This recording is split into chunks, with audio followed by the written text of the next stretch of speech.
I know the audio was really bad, so basically that was Jesus, and they're going to Jesus' birthday party, which is Christmas. And they're basically saying, Jesus, you can't go to a Christmas party like that. And he's giving he's giving Jesus all this stuff. And basically another friend comes and says, hey, where's Jesus? So the idea is, even amidst Christmas, because of all the lights, all the presents, all of these wonderful things, yet because of all these wonderful things, we miss the greatest thing, which is Jesus. So we started a series last week, which we said, we're going to search for Christ, or we're going to search for Jesus amidst all of the noises and all the things that's going on. How do we find Jesus amidst all of these things? If you have missed last week, then you can still go on podcasts and YouTube, and you can search for our church's name, and you can actually listen to it. But today, it's going to be a mini-series, and so we're going to end it today. Today's text will come from Matthew chapter 2. If you guys want to turn your Bibles if you do have your Bibles with you, turn your Bibles to Matthew chapter 2. I'm going to be skipping around a little bit, but actually, Liz, who was the singer, who did special music for us, she actually sang the text that we're going to go over today. The wise men seeing Jesus. So I'll be reading from verse 1. Now, after Jesus was born in Bethlehem of Judea in the days of Herod the king, behold, wise men from the east came to Jerusalem, saying, where is he who has been born King of the Jews? For we saw his star when it rose and come to worship him. When Herod the king heard this, he was troubled, and all Jerusalem with him. And assembling all the chief priests and the scribes of the people, he inquired of them where the Christ was to be born. They told him, in Bethlehem of Judea, for it is written by the prophets. Verse 7. Then Herod summoned the wise men secretly and told them from what time the star had appeared. Asked them what time the star has appeared. And he sent them to Bethlehem, saying, go and search diligently for the child. And when you have found him, bring me word that I, too, may come and worship him. After listening to the king, they went on their way. And behold, the star they had seen when it rose and went before them until it came to the rest over the place where the child was. When they saw the star, they rejoiced exceedingly with great joy. And going into the house, they saw the child with Mary, his mother. And they fell down and worshipped him. And opening up their treasures, they offered him gifts, gold, their treasures, frankincense, and myrrh. And being warned in a dream not to return to Herod, King Herod, they departed to their own country by another way. Verse 16, this is the last verse. Then King Herod, when he saw that he had been tricked by the wise men, he became furious, and he sent and killed all male children in Bethlehem and all that region who were 2 years old or under, according to the time that he has ascertained from the wise men. This is the word of God. So immediately from this story, this is a story that all of us are probably aware of. Even if you didn't grow up in the church, this is a pretty famous story if you think of Christmas. Immediately we are faced with 2 different sets of character. Who do we see? We see King Herod, and we see these wise men from the east. Right away, we see that Christmas, because of Christmas, these 2 set of people, they react to the news of Christmas very, very differently. And now, I want you guys to see, when you hear of Christmas, how do you react? Do you react like King Herod, or do you react like the wise men? So we're going to go into the reaction of these 2 different sets of people. We're going to start with the wise men. Wise men, they saw the star. They hear about Christmas. What happens? They rejoiced exceedingly with great joy. Now, I'm not going to go into it too much because actually last year, Grace actually gave a sermon on this. So I'm going to go over it really, really quickly. But if you guys remember what she said last year, she basically said this. In Greek, this is what the Greek looks like. Okay? In Greek language itself is very concise. Okay? So, like for example, like I love you, it's sagapo, which means it's just one word. In English, it's 3 words, but Greek in itself, language itself, is very concise. But here we see that they use extra words to describe their joy. Okay? So, do you guys want to read it for me? Okay. So it's, I forgot how to read Greek. So it's, Azkara's son, Karan, Magdalan, Sophra. Okay, I probably read it wrong, but you guys don't know either, so it's okay. It basically means this. Okay, this is the literal translation. Literal translation is, they rejoice, which is eskaratan, right here. Okay, they rejoice. Karan, or have you heard of the name Kara? That actually means joy. Okay, Kara. Okay, so they rejoiced. Joy, mega, right? Megalon, right? That's where we get the word mega from. Great, sophra, right here, exceedingly. Okay, so they don't need to do this. They could have just used this one word here, and this word right here, it would have just been, they rejoiced greatly. But the authors of Matthew, he wants to tell you this is how happy they are about Christmas. To use our vernacular, or use our slang, it's basically like this. They was super duper hella stoked about Christmas. Okay? They was super duper hella stoked. This is basically, okay, I know for you guys will be like, this is ridiculous.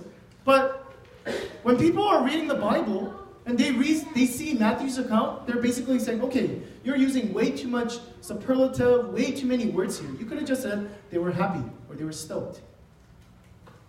But instead, Matthew, he puts extra words in there to describe how happy they are about the news of Christmas. Now, that was last year. Now, we want to look at Herod. Herod, when he hears about Christmas, what does it say? He was troubled. So do you see the contrast between the wise men and King Herod? Now, the word troubled is probably not, for us, we go, okay, I feel troubled. We don't really use that word too often. Okay, so the Greek word, it literally means to put into motion. Okay, what that tells you is, it's basically, imagine someone, when you hear a news, it is so distressing that you actually move around. Have you guys ever had that before? Maybe, like you get a phone call and you hear that somebody maybe died or that someone close to you is hurt. Then something within you, you feel like your heart just like drops. Okay, that's what the Greek word actually is. Or you become sometimes very nervous that you become like fidgety, right? Like you're moving or you're going like back and forth. Or you get on your phone and you're going through this because you don't know what to do. Okay, that's what the Greek word actually describes.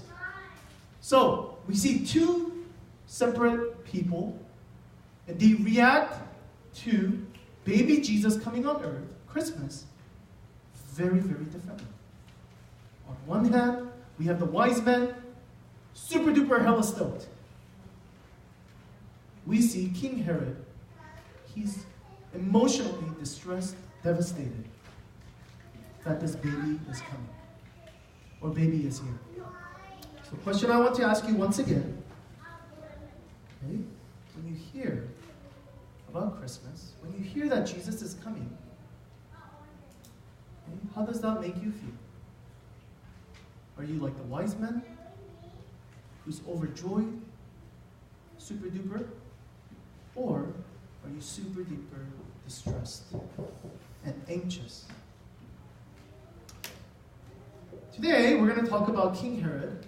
We're going to talk about why many of us relate to King Herod, why he was so devastated by the story of Christmas, and how we can actually react like the wise men. Because we want to celebrate Jesus' coming. A lot of us, we are in fear, and we are distressed. So, let's talk about that. First of all, why do most of us act like Herod? And why did Herod act like this? Well, first, you have to imagine. Imagine you're King Herod. You're sitting on the throne, and these foreigners, they say they saw a star. They come to you and to your palace, and they say, "Where's the king?" What's your immediate thought? Your immediate thought is, well, I am the king. But they say, no.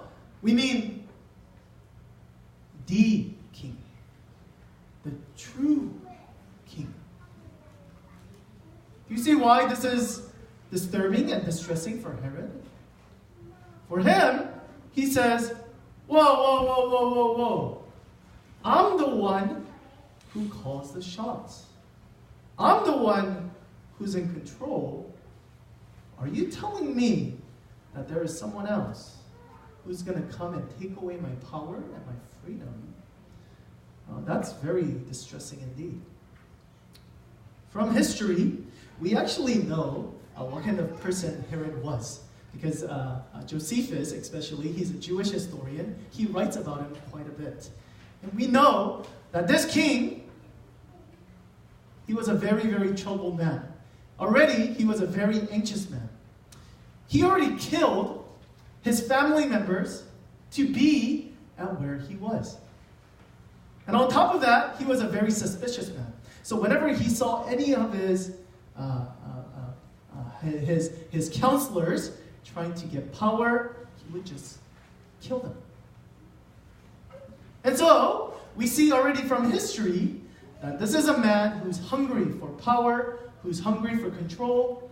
And so, when these foreigners come and they want to serve the king, but not him, the true king, you see why he becomes very distressed and very, very, very nervous.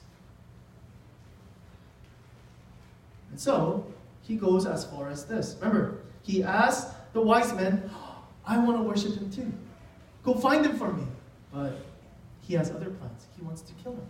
So when the wise men don't come back, after a month, after a couple of months, after a year, when he doesn't come back, what does he do? He takes extreme measures. He says, nobody will take away my power. What does he do? Go.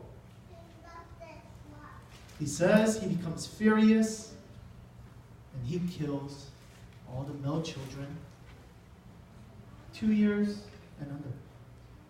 And again, you look at this and you go, what a foolish guy. What a dummy that you're willing to kill all these kids because you want power and you want control. But again, he's saying, I'm willing to do whatever it takes to retain control.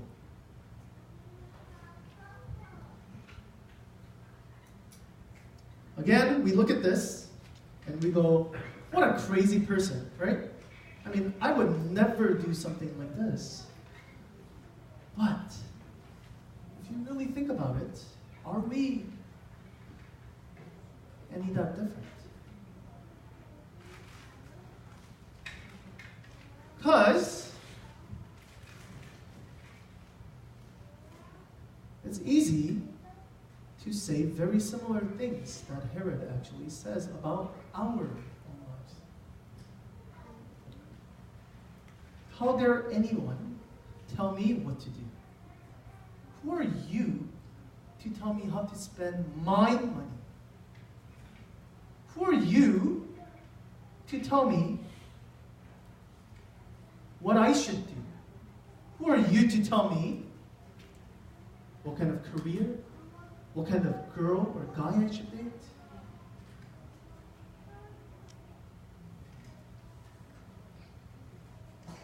So, deep down inside of us, actually, there is a little Herod in all of us who is unwilling to let control. For us, when we hear, "Where is your king?" we start getting very, very nervous and very anxious. When you guys hear sermons like, "Jesus loves you," and He does, you guys are absolutely fine with that.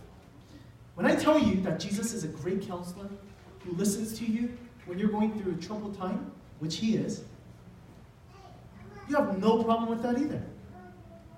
If He's your supporter, as long as He supports your family, He will make you rich. He will support you. You guys have no problem with that. We have no problem with that. But when pastor, or when you read the Bible, and it tells you that God is king, oh, you start fretting. You start being real uncomfortable. When God tells you surrender, you go, "Nope, I'm out." Why? Because there is little Herod in all of us.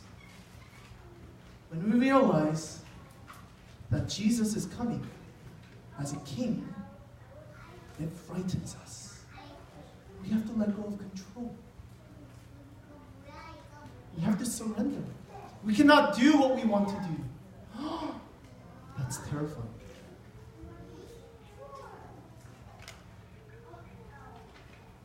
Now, some of you guys might think, "Pastor, but the greatest value we have is freedom."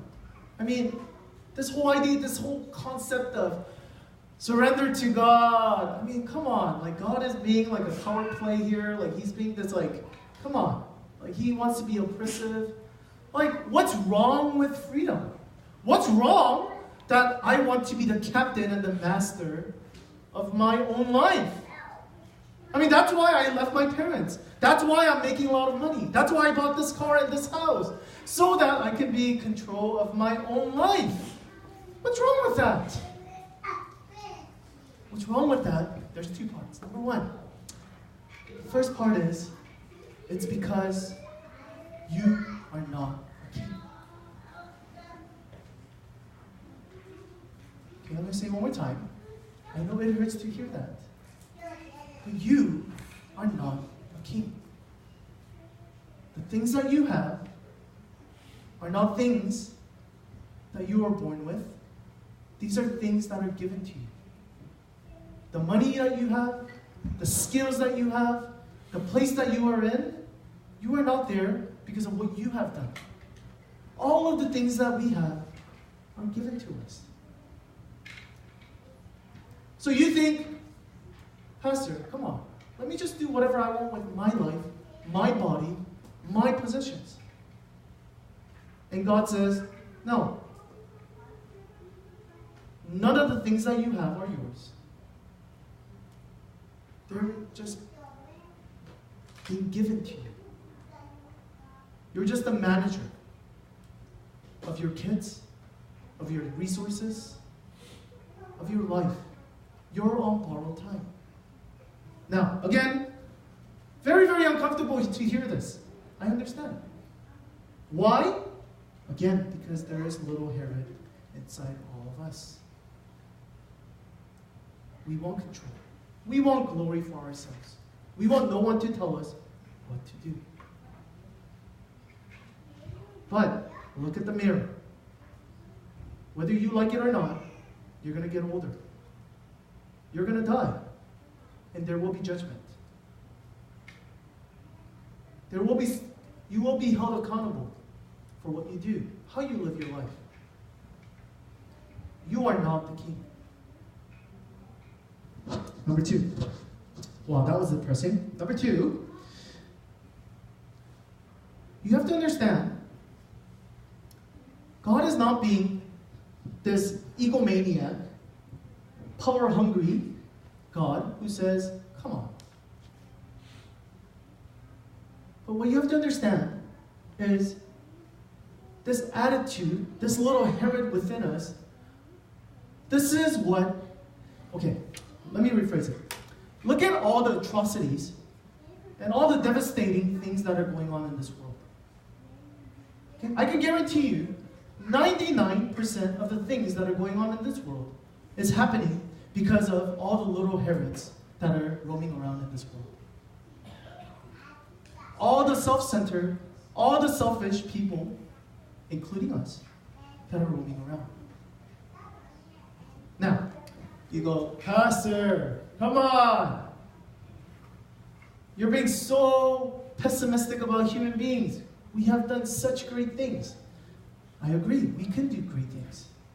And yet, there's so much that we can do. Okay, now you might think, okay, whatever. Okay, don't let me tell you. I'll show you a video.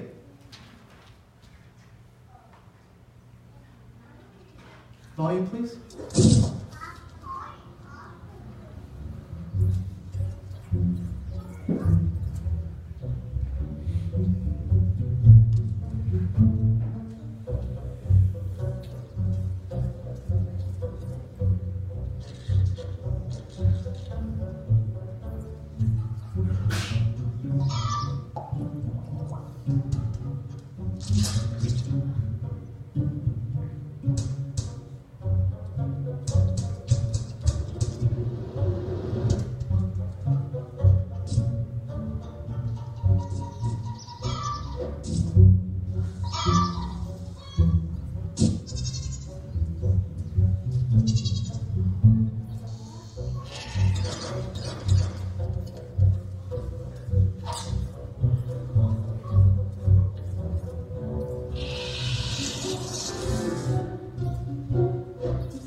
This is the reality of what happens when we have little Herods running around.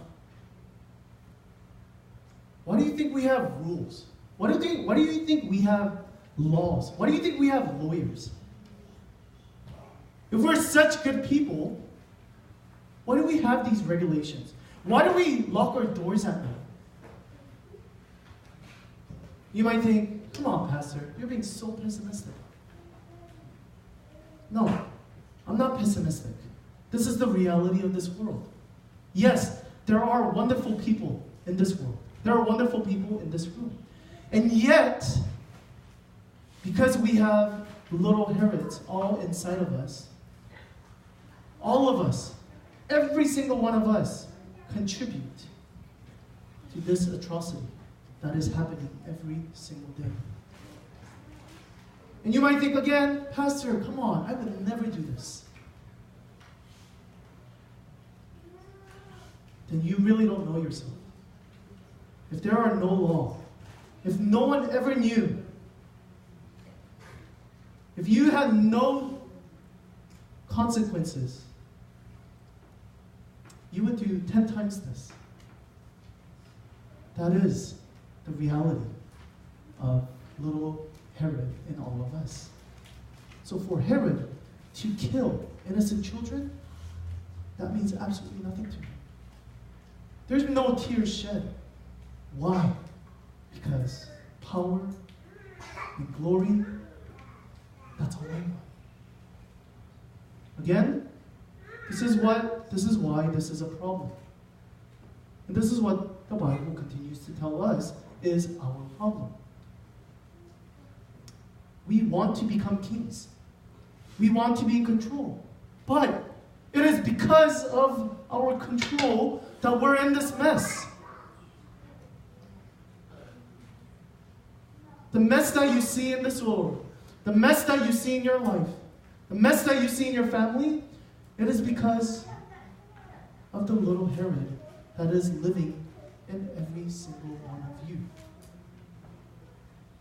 And if the little Herod does not step away from the throne, and if God is not sitting on the throne in your life, you are going to destroy your own life.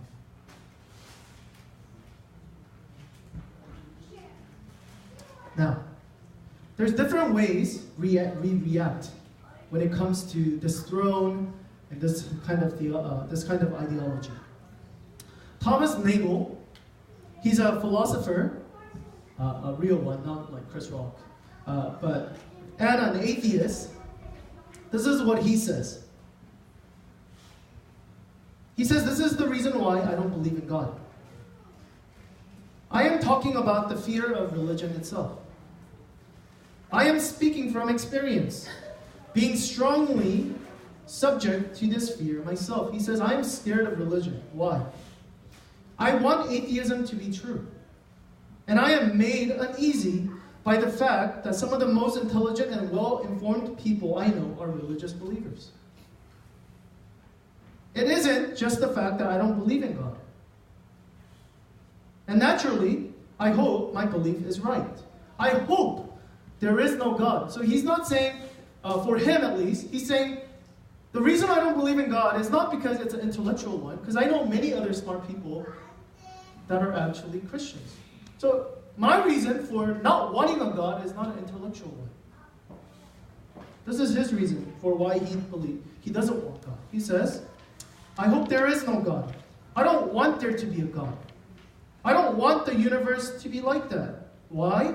Because my guess is that this cosmic authority problem is not rare.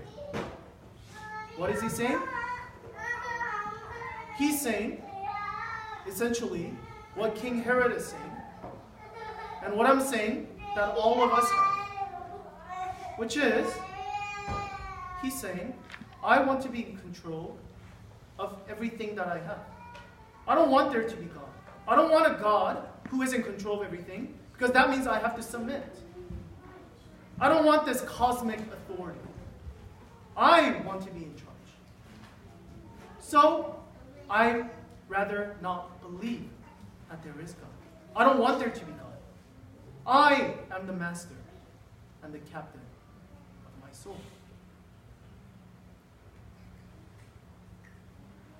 Now, religious people who are sitting here, you might think, those atheists. But we must understand, religious people are no different. Because even though religious people, I included, we say there is God, we actually use God a lot of times. For many of us, religious people, we do religious things, Not because we really want to serve God, or not because we really want God, but naturally because we want things of God. We want joy, we want peace, we want meaning. And those are all good things, but we only want those things. Like a gold digger who only wants the money. How do I know this is true? Because of all the people who are leaving the church. Of all the people that come to me and say, God is a horrible God. Why? Because I pray to God and He never answers my prayer. He never gives me stuff. I did all these things. And what does God do? If they no longer receive stuff from God, they no longer need Him. Like a gold digger who no longer receives money, then they're willing to leave. Again, all of us, whether you believe in God or you don't believe in God, all of us, we deal with this problem. All of us have little Herod within us. So when we hear this word surrender, we get very fidgety. We become very, very troubled and emotionally distressed. Where is the true king? Where is the king? Most troubling question for Herod, and most troubling question for each and every one of us.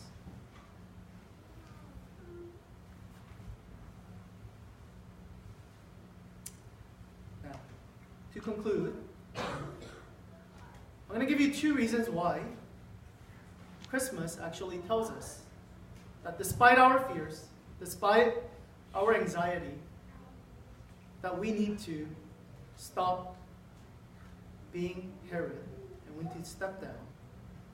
And why Christmas actually tells us that we can actually trust Jesus to be our King. Reason number 1. How does Jesus come? Does Jesus come as a triumphant king who says, everybody bow down to me or I will kill you? No. He comes as the most fragile being that a human can be. Yes, God is all powerful. Yes, He is the mighty King. And yet, when He approaches us as a fragile human being. So at minimum, we know this is not a king who is power hungry. This is not a king who wants to do power play here. This is not a king who pushes his authority and says, you listen. But a king who comes humbly. A king who is willing to let go of his power. Number 2, we can trust this king because we know that he comes as a baby. He's willing to let it all go. Why? Because of you. Because of you. Because of all the little evil Herods in this room. Because you cannot let go. Because you cannot leave your throne. Because you are so wicked. Baby Jesus comes. He comes to give you hope. He comes and says, I know that you are so scared to let go. I know that you have been controlled your whole life. And you don't trust me. So you know what? I'm willing to become the most fragile thing. I'm willing to die instead of you.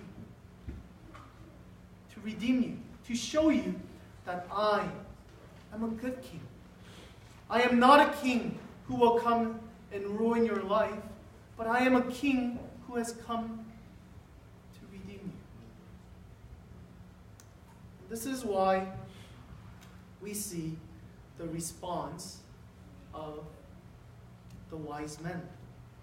They rejoiced exceedingly. They have all this stuff. They have all this treasure.